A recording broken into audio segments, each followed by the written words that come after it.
आज विश्व में चीनी कंपनियां लगातार बहुत तेजी से आगे बढ़ रही हैं। उनमें से कुछ कंपनियां अपने आप को तेजी से आगे बढ़ाने के लिए गलत रास्तों को भी अपना रही हैं। चीनी कंपनियां कुछ सालों पहले बहुत कम थीं, उनका सिर्फ देश में ही इफेक्ट था। वो धीरे धीरे आगे बढ़ती गईं और आज उनका विश्व में एक राज सा छा गया है। चीनी सरकार ने अपनी पॉलिसी को बेहतर बनाया, जिससे इसका फायदा उनके देश की कंपनियों को मिला और आज चीन विश्व की इंडस्ट्री कहा जाता है। कई कंपनियां उसमें से बहुत बेहतर हो गई हैं, जो आज विश्व में हर फील्ड में आगे हैं। विश्व की कई एजेंसी जो दावा करती हैं कि चीनी कंपनियां जो बहुत ऊंचाई पर पहुंच चुकी हैं, उन्होंने गलत तरीके से पैसे इकट्ठा किए हैं और अपने आप को इस मुकाम पर पहुंचाया है।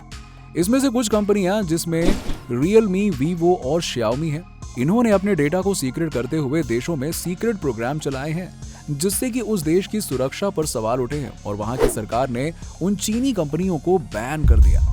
इसमें अमेरिका इंपॉर्टेंट देश है, जिसने शाओमी को गलत तरीके से फंडिंग और डेटा स्टोर करने के कारण वहां से बैन कर दिया। आज ये कंपनियां कई देशों का विरोध झेल रही हैं।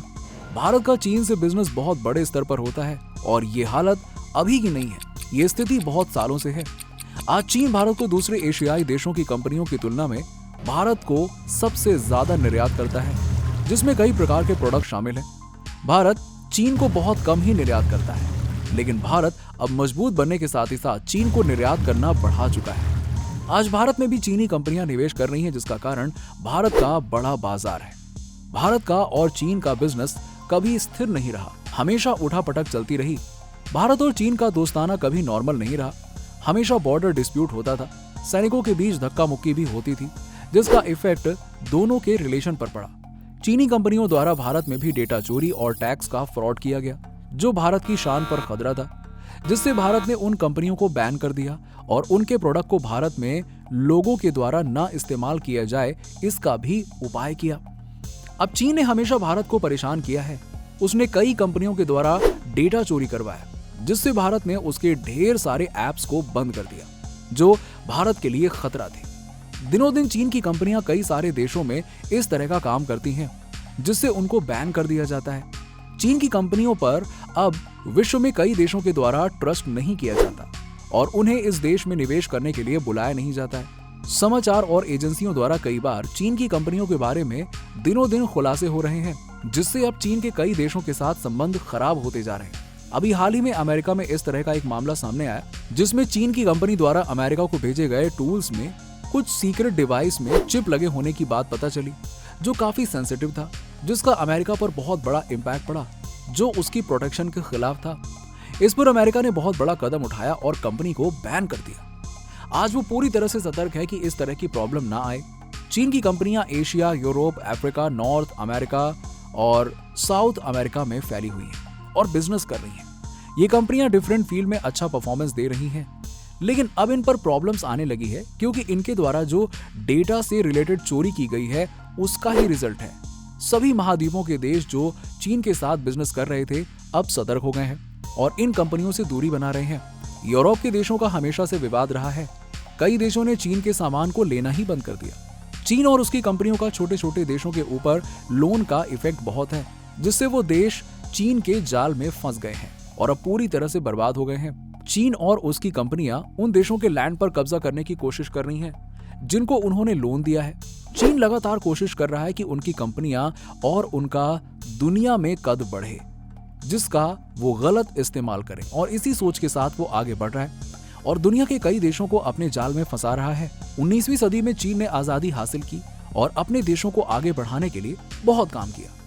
लगातार कोशिश करने के बाद वो इस मुकाम पर पहुंचा और दूसरे देशों को पीछे छोड़ने और अपनी बादशाहत को दिखाने के लिए गलत तरीका अपनाया।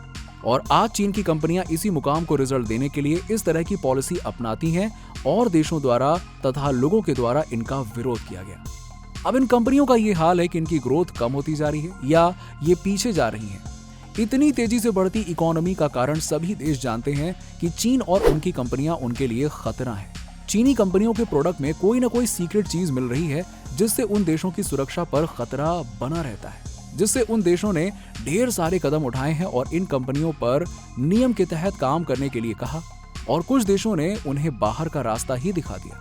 भारत इनसे दूर नहीं रह रहा है और उस पर भी बहुत इफेक्ट पड़ा है और उसने भी अपने देश में निवेश करने के लिए इन चीनी कंपनियों पर दबाव बनाया और नियम कड़े किए तथा इन कंपनियों के ऊपर ध्यान रखा। वीवो एक मोबाइल बनाने वाली कंपनी है जिसके ऑफिस पूरे दुनिया में कई देशों में हैं और भारत इसमें से एक है। ये कंपनी सस्ते फोन पूरी दुनिया में सेल करती है और पैसे कमाती है और ये भी कई देशों का विरोध झेल चुकी है और उसे अपनी कंपनियां बंद करनी पड़ी क्योंकि इस पर भी डेटा चोरी करने का आरोप लगा है। जी हाँ, और लोगों के डेटा को सील करने का आरोप लगा। इसी तरह से रियलमी, शाओमी, ओप्पो और ढेर सारी चीनी कंपनियों पर आरोप लगे और ये लोगों का विरोध झेल रही हैं। टिकटॉक ऐप एक वीडियो ऐप है जो कि पूरी दुनिया में बहुत ज्यादा जाना जाता है और लोगों के द्वारा यूज किया जाता है। उसको भी डेटा कलेक्ट करने और चोरी करने के कारण भारत जैसे बड़े देश में बैन कर दिया गया और इस पर लगातार लोग सवाल उठा रहे हैं। ये एक चीनी कंपनी का ऐप है जो बहुत फेमस है। इस तरह हम कह सकते हैं कि चीन के द्वारा जो तरीके अपनाए जाते हैं वो बहुत गलत है और दुनिया के लिए खतरा है।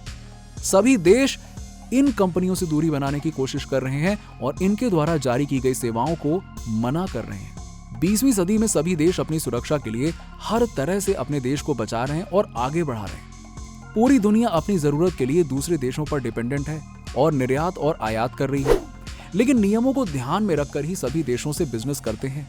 भारत चीन से बहुत सामान मंगवाता है जिसमें इलेक्ट्रॉनिक, फूड, कोल और बहुत सारे सामान होते हैं, लेकिन भारत चीन को बहुत कम सामान भेजता है। चीन से सामान मंगाने के मामले में भारत सतर्क हो गया है और सोच समझ के ही बिजनेस डील करता है। कुछ समय पहले ही एक मामला ऐसा सामने आया था जिसमें चीन की कंपनी, जो एक मोबाइल फोन निर्माता कंपनी है, जिस पर भारत ने टैक्स से रिलेटेड मामले में नोटिस दिया, वो कंपनी टैक्स चोरी करती थी और भारत की करेंसी को चीन में बड़े स्तर पर भेजती थी और यही तरीका चीनी कंपनियों का पूरी दुनिया में उजागर हो गया। चीनी कंपनियों की खराब क्वालिटी के प्रोडक्ट्स पूरी दुनिया को सप्लाई हो रहे हैं। इसमें चीनी कंपनी के द्वारा भेजी जा रही खाद, जो कि खराब क्वालिटी के कारण श्रीलंका के द्वारा वापस कर दिया गया, जो चर्चा का विषय रहा। इससे रिलेटेड प्रोडक्ट से पूरी दुनिया सतर्क हो गई है और इस तरह चीनी कंपनियों का दुनिया में असली चेहरा दिखा। सभी देश अब अपने आप को सीमित करते जा रहे हैं और चीनी कंपनियों से दूरियां बनाते जा रहे हैं। चीन इन सब तरीकों से सुपर पावर बनने का सपना देख रहा है, लेकिन ये सपना शायद पूरा ना हो क्योंकि सभी देश उससे सतर्क हो गए हैं और दूरी बना रहे हैं। आज दुनिया में बहुत कंपटीशन है। हर देश आगे बढ़ने और अपने आप को बेहतर करने के लिए कई तरीके अपना रहा है और देश को आगे बढ़ा रहा है। उसमें से कुछ गलत तरीके भी अपनाए जा रहे हैं जो कि चीन कर रहा है, लेकिन कुछ देश सही रास्ता पकड़ के आगे बढ़ रहे हैं और उसमें से भारत एक है जो अपने देश की खुशी के लिए सही दिशा में चल रहा है। अंत में हम कह सकते हैं कि चीन के द्वारा आगे बढ़ने के लिए जो तरीके उनकी कंपनियों के द्वारा अपनाए जाते हैं वो गलत हैं और ऐसे रास्ते पर चल के आगे जरूर बढ़ा जा सकता है, लेकिन एक समय के बाद बर्बादी आना ही निश्चित है। लेकिन अब चीनी कंपनियों को इस बात का एहसास हो गया है कि अब इस तरह से छोटे देशों को मूर्ख नहीं बनाया जा सकता और कब्जा तो बिल्कुल नहीं किया जा सकता। इसमें बहुत सारी चीनी कंपनियां खत्म हो चुकी हैं और उनका नाम भी खत्म हो चुका है। ऐसी देश दुनिया की कंपनियों और उनकी खराब पॉलिसी को जानने के लिए तथा हमारे वीडियोस को देखने के लिए जुड़े रहें और हमारे चैनल को सब्सक्राइब करें।